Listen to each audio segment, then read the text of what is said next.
सत श्री अकाल, आप देख रहे हैं सिमना न्यूज। गुस्ताखे रसूल और बीजेपी की प्रवक्ता नुपुर शर्मा के खिलाफ 57 मुस्लिम देशों ने अपना फरमान जारी कर दिया है। ओआईसी के फैसले के बाद से मोदी सरकार सत्ते में है। क्या है पूरी खबर, जानने के लिए इस वीडियो से आखिर तक बने रहें। वीडियो को अपने दोस्तों रिश्तेदारों से ज्यादा शेयर करें।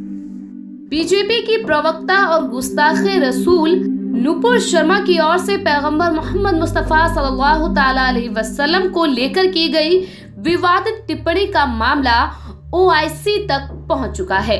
अब ओआईसी ने भारत को घेरने के लिए संयुक्त राष्ट्र और मानवाधिकारी संगठनों से अपील की है। उसने कहा है कि भारत के मुसलमानों को निशाना बनाए जाने के खिलाफ सख्त से सख्त कदम उठाए जाए। जी हाँ नाज़रीन, पैगंबर मोहम्मद मुस्तफ़ा सल्लल्लाहु ताला अलैहि वसल्लम की शान में गुस्ताखी का यह मामला अब ऑर्गेनाइजेशन ऑफ इस्लामिक कोऑपरेशन यानी ओआईसी तक पहुंच चुका है। आपको बता दें कि ओआईसी 57 मुस्लिम देशों का एक समूह है जो पूरी दुनिया में मुसलमानों के खिलाफ हो रही गतिविधियों पर न सिर्फ नजर रखता है बल्कि उनके खिलाफ बड़ी कार्रवाइयां भी करता है। आपको बता दें कि ओआईसी की तरफ से कहा गया है कि भारत में मुस्लिमों के खिलाफ हिंसा में लगातार बढ़ोतरी हो रही है। संगठन ने भारत के कई राज्यों की शिक्षण संस्थाओं में हिजाब बैन, मुस्लिमों की संपत्तियों को नुकसान पहुंचाए जाने का भी जिक्र किया है कि किस तरह से भारत में लगातार मुसलमानों पर पाबंदियां लगाई जा रही है। ओआईसी ने अपने एक ट्वीट में लिखा कि ओआईसी भारत के अधिकारियों से देश में मुस्लिम समुदायों की सुरक्षा और उनके कल्याण की गारंटी देने, उनके अधिकारों, संस्कृतियों की पहचान, गरिमा और धार्मिक स्थलों की रक्षा करने का भी आह्वान करता है। जबकि आज खुले तौर पर मुसलमानों के साथ दोहरी नागरिकता जैसा सुलूक किया जा रहा है। नाज़रीन, आपको बता दें कि ओआईसी के दबाव के बाद ही भारतीय जनता पार्टी ने गुस्ताखे रसूल नुपुर शर्मा को पार्टी से बाहर कर दिया है, लेकिन अब तक उन पर किसी तरह की कोई सख्त कार्रवाई नहीं की गई है।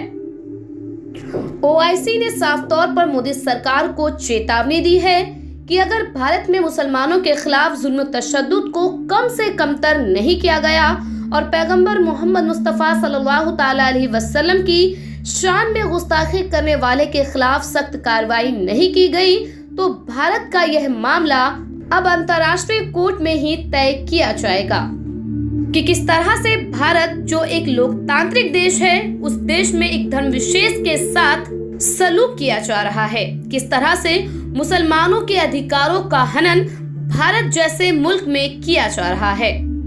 भारत संविधान के उस अधिकार जिसमें भारत के प्रत्येक नागरिक को समानता का अधिकार दिया गया है, उस अधिकार का मोदी सरकार खुले तौर पर उल्लंघन कर रही है और न सिर्फ उल्लंघन कर रही है बल्कि एक धर्म विशेष के साथ मुसलमानों के साथ जुल्म तशद्दुद का यह दौर चला रहा है। 57 मुस्लिम देशों के संगठन ओआईसी ने भी इस बात पर मोहर लगाई है कि एक मुसलमान कुछ भी बर्दाश्त कर सकता है, लेकिन जब बात पैगंबर मोहम्मद मुस्तफ़ा सल्लल्लाहु ताला अलैहि वसल्लम की शान की हो तो मुसलमान उनकी शान में बेअदबी बर्दाश्त नहीं कर सकता, फिर चाहे वो मुसलमान भारत का नागरिक हो या फिर दुनिया के किसी भी हिस्से में रहने वाला कोई भी मुसलमान।